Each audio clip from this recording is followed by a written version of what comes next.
So hello भाई लोग, स्वागत है मेरे चैनल में एक और नए एपिसोड के साथ। मैं आप लोग के सामने हाजिर हूँ एंड आज हम लोग डिस्कस करेंगे बहुत ही एक इंटरेस्टिंग टॉपिक के बारे में, जो है R15 version 3 ABS BS6 and Pulsar 220F BS6 के बारे में। तो काफ़ी सारे मुझे कमेंट्स आते हैं कि कौन सा बाइक लेना चाहिए, कौन सा बाइक अच्छा है, कौन सा बाइक का परफॉर्मेंस अच्छा है, क्या हमको सूट करेगा, क्या क्या फीचर्स है। तो उसके बारे में एक इन्फॉर्मेटिव जो डिफरेंस है मैं आप लोगों को बता देता हूँ।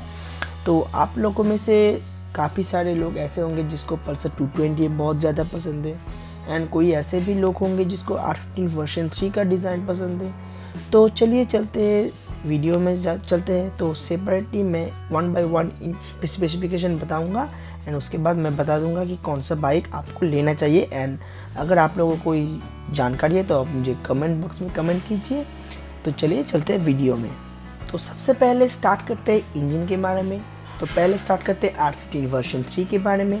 तो R15 वर्जन 3 में हमको मिलता है 155 सीसी का 4 valve 4 stroke engine, single cylinder engine जो VVA टेक्नोलॉजी के साथ आता है एंड इसमें हमें लिक्विड कूलिंग सिस्टम मिलता है एंड 6 स्पीड गियर बॉक्स मिलता है। तो दूसरे साइड में हम लोग चलते हैं 220F के बारे में। तो इसमें हमें 4 वाल्व नहीं मिलता है, इसमें हमें 2 वाल्व इंजन मिलता है। तो the 220F is powered by 220cc 2 valve 4 stroke oil cooled engine and DTSI technology के साथ मिलता है। तो इसमें हमें ऑयल कूलिंग टेक्नोलॉजी मिलता है। R15 वर्जन 3 में हमको पावर मिलता है 18.6 bhp का पावर, जो BS6 नॉर्म्स में है उसमें 18.6 bhp का पावर मिलता है एंड 14.1 न्यूटन मीटर का टॉर्क मिलता है। एंड वेरास पल्सर 220F में हमें 20.39 मतलब 20.4 bhp का पावर मिलता है एंड 18.55 न्यूटन मीटर का टॉर्क मिलता है। तो उस देखा जाए तो torque figure and power figure में पल्सर 220F आगे है, लेकिन इस दोनों का जो टॉप स्पीड है एंड गियर रेशियो है, मतलब गियर रेशियो मतलब उसका 5 है, इसका 6 है, मतलब R15 का, फिर भी जो टॉप स्पीड रेंज है एंड उसका जो similar kind of 0 to 100, 0 to 60, 0 to top speed range में दोनों बाइक ही सेम परफॉर्म करता है। एंड वेरास हमारा जो R15 वर्जन 3 उसमें VVA टेक्नोलॉजी है, उसके लिए भी ये टॉप स्पीड में भी ये पीछे नहीं रहता है। तो काफ़ी हद तक सेम सिमिलरिटीज़ है दोनों में। वर्जन 3 में हमें स्लीपर एंड असिस्ट क्लच मिलता है, जो कि काफ़ी लाइट क्लच पुलिंग है एंड हम इसमें इजी डाउन शिफ्ट कर सकते हैं। And on the other hand Pulsar 220F में हमें काफ़ी हार्ड क्लच मिलता है, मतलब मॉडरेट क्लच मिलता है। सो इंजन के बाद हम लोग आता है नेक्स्ट पॉइंट पे। नेक्स्ट पॉइंट है इसका कंसोल। तो R15 वर्जन 3 में हमें फुल्ली डिजिटल इंफॉर्मेटिव कंसोल मिलता है, जिसमें हमें काफ़ी सारे स्पीडोमीटर, ओडोमीटर, गियर इंडिकेटर, काफ़ी सारे ऐसे फीचर्स है एंड डिस्टेंस टू एम्प्टी, कितना फ्यूल, डायनेमिक फ्यूल इकोनॉमी, काफ़ी सारे फीचर्स मिलता है and very informative instrument console मिलता है। And on the other hand Pulsar 220F में हमें सेमी डिजिटल इंस्ट्रूमेंट कंसोल मिलता है, जिसमें हमें एनालॉग टैकोमीटर मिलता है एंड डिजिटल स्पीडोमीटर मिलता है, 2 ट्रिप मीटर मिलते हैं, काफ़ी सारे फीचर्स मिलता है, लेकिन इसमें हमें गियर पोजीशन इंडिकेटर नहीं मिलता है। तो ये एक ड्रॉबैक हुआ। तो नेक्स्ट पॉइंट में चलते हैं इसका ब्रेकिंग के बारे में। तो पहले हमें जो R15 वर्जन 3 है उसमें हमें डुअल चैनल ABS सिस्टम मिलता है एंड सामने की ओर हमें मिलता है 282 mm का सिंगल डिस्क एंड पीछे की ओर मिलता है हमें 220 mm का सिंगल डिस्क। तो अगर दूसरी तरफ 220F के बारे में बात करें तो हमें इसमें सिंगल चैनल ABS मिलता है, mention single channel ABS and सामने की ओर हमें मिलता है 280 mm का डिस्क एंड पीछे की ओर हमें मिलता है 220 mm का डिस्क। तो ये हो गया डिस्क ब्रेक के बारे में। अब इसका थोड़ा सा सीट हाइट के बारे में बोल देते हैं। तो R15 वर्जन 3 में हमें करीब 815 mm का सीट हाइट मिलता है, वही हमें 220F में 795 mm का सीट हाइट मिलता है। एंड ग्राउंड क्लियरेंस के बारे में बात कर देते हैं। तो ग्राउंड क्लियरेंस जो है, तो R15 वर्जन 3 में ग्राउंड क्लियरेंस भी थोड़ा ज़्यादा मिलता है, 170 mm का, एंड पल्सर 220F में हमें 157 mm का ग्राउंड क्लियरेंस मिलता है, जो कि काफ़ी हद तक हमारे इंडियन रोड के लिए सफिशिएंट है। तो सीटेट के बारे में अगर बोलना चाहते हैं तो अगर R50 वर्जन 3 आप कंसिडर करेंगे तो आपका हाइट कम से कम 5 फीट 2 इंचेस ज़्यादा होना चाहिए, otherwise you will face some difficulty. And अगर 220 आपको चलाना है तो आपको कहीं भी कैसे भी हाइट हो, मतलब एक मिनिमल हाइट हो, फिर भी आप चला सकते हो। तो ये तो हो गया कंसोल के बारे में। अभी आते हैं टायर के बारे में।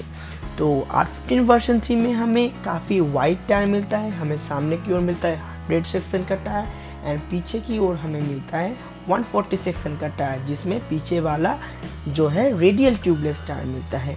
ऑन द अदर हैंड 228 में हमें सामने की ओर मिलता है 90 सेक्शन का टायर, तो थोड़ा सा 10 mm का डिफरेंस है। एंड पीछे की ओर हमें मिलता है 120 सेक्शन का टायर, जो पीछे R15 वर्जन 3 से 20 mm शॉर्टर है, लेकिन इसमें हमें कोई भी रेडियल ट्यूबलेस टायर नहीं मिलता है। R15 वर्जन 3 में भी हमें MRF का टायर मिलता है एंड इसमें भी हमें MRF का ही टायर मिलता है एंड ऑप्शनल आपको यूरो ग्रिप भी मिलता जाता है। अब आते हैं सबसे मेन बात, वो है rideability, comfort, headlight, road visibility, इस सब के बारे में।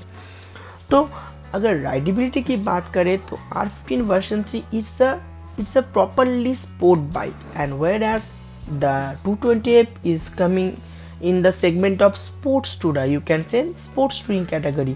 तो R15 वर्जन 3 में काफ़ी आपको जो है आपको स्पोर्टी काइंड ऑफ नेचर मिलेगा। आपको इसको जो हैबिचुएटेड नहीं है उसको काफ़ी दिक्कतें होगा लॉन्ग राइड करने में।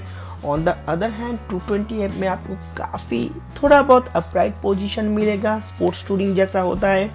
तो आपको लॉन्ग टूरिंग में काफ़ी ज़्यादा मतलब रिस्ट पेन, बैक पेन कुछ भी नहीं होगा। आप कंटिन्यूसली 200-250 किलोमीटर का ब्रेक ले सकते हैं। एंड द अदर हैंड अगर आप R15 वर्जन 3 चलाएं तो आपको 70-80 किलोमीटर में आपको ब्रेक लेना ही पड़ेगा। वो अलग बात है, अगर आप लोग का स्टेमिना अच्छा है तो आप लोग कोई भी बाइक में कर सकते हैं, लेकिन in general R15 version 3 is much more sportier than 228। अब हेडलाइट के बारे में बात करते हैं तो हेडलाइट के बारे में 228 बहुत आगे जाता है, क्योंकि 228 में हमें प्रोजेक्टर हेडलाइट मिलता है एंड जिसका रोड विजिबिलिटी काफ़ी ज़्यादा अच्छा है। And on the other hand R15 version 3 का लाइट विजिबिलिटी मैं बहुत ही बुरा नहीं बोलूँगा, लेकिन काफ़ी हद तक डिफरेंस है। मतलब इसमें हमें लाइट विजिबिलिटी उतना अच्छा नहीं मिलता है, तो नाइट राइड में आपको थोड़ी बहुत दिक्कतें आ जाएंगे। एंड वैसे भी LED लाइट है, इसका लाइट विजिबिलिटी उतना अच्छा नहीं है, मैं आपको ये बोल सकता हूँ। एंड कंफर्ट की बारे में अगर बात करें तो कंफर्ट आपको R15 वर्जन 3 में कम मिलेगा, वेराज मतलब हमारे 228 में काफ़ी ज़्यादा कंफर्टेबल मिलेगा, क्योंकि वो एक स्पोर्ट्स टूरिंग कैटेगरी में पड़ता है एंड ये हमको स्पोर्ट्स कैटेगरी मतलब टोटली स्पोर्ट्स राइडिंग कैटेगरी में R15 वर्जन 3 आता है। तो मैंने जो फीचर्स बता दिया ये तो इसका बेसिक फीचर्स है। अब मुद्दे की बात सब एक ही बात में आ जाता है, इसका प्राइस डिफरेंस। तो प्राइस डिफरेंस में अगर आते हैं तो R15 वर्जन 3 का एक शोरूम प्राइस है नियर अबाउट 1.45 लाख ऑनवर्ड्स, एक शोरूम प्राइस। एंड वही बात अगर हम करें 228 के बारे में तो इट इज़ 1,19,000 एक शोरूम ऑनवर्ड्स। एंड अगर आप लोग ऑन रोड की बारे में बात करेंगे तो करीब 30 to 35,000 based on your state आप लोग लगा लेना, तो आपको ऑन रोड प्राइस भी पता चल जाएगा। तो ये मैंने डिफरेंस बता दिया कि कैसा कैसा डिफरेंस है। ये तो मेजर डिफरेंस है, ये डिफरेंस आप लोगों को पता चल जाएगा अगर आप। तो मैं एक बात बताना चाहता हूँ कि कौन सा राइडर है व कौन सा बाइक लवर है जिसको ये लेना चाहिए या जिसको पल्सर 220 जिसको R15 वर्जन 3 लेना चाहिए। तो अगर आप लोग को एक प्रॉपर टूरिंग भी करना है, थोड़ा बहुत मस्ती भी करना है एंड कुछ हद तक मज़े भी करना है, तो आप लोग इसको 220 को कंसिडर कर सकते हो। लेकिन अगर आप लोग सिर्फ टाउन में ही चलाना चाहते हो, अपनी सिटी में थोड़ा बहुत मस्ती करना चाहते हो, बहुत ज़्यादा लुक्स पसंद है, तो आप लोग इसके करीब में आप लोग R15 वर्जन 3 को ले सकते हो। तो let me know in the comment section, आप लोग बता दीजिए मुझे कि आप लोगों में से कौन सा है जो कौन बाइक लेना चाहते हैं, कौन सा बाइक लेना चाहते हैं। तो चलिए मिलते हैं नेक्स्ट वीडियो में। Till then signing off, bye bye.